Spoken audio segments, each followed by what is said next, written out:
Next we have our glass mixing bowl. It comes in a set of 3. So it has a 2, a 3, and a 4.5 quart capacity.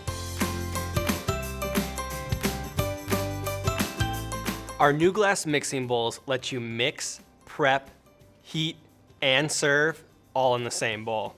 Now that's efficiency. The wide base makes it extra easy to mix up batters and dressings, and the thick rim gives a secure grip. And of course, the clear glass lets you easily see if all the recipe ingredients are combined. The tempered glass is the same material used in our famous batter bowls.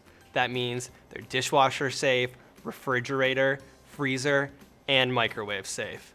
Plus, they're oven safe to 350 degrees Fahrenheit and have a 5-year guarantee. I really feel that the glass mixing bowls fill a gap that we have in our product line because we have the batter bowls, which are great for mixing, but not necessarily the prettiest to display in. And then we have our stainless steel bowls, which are perfect for mixing in and displaying in, but not as versatile in the kitchen that we would be able to use them in the oven and in the microwave. So the glass mixing bowls we can really use for so many different things in our kitchen.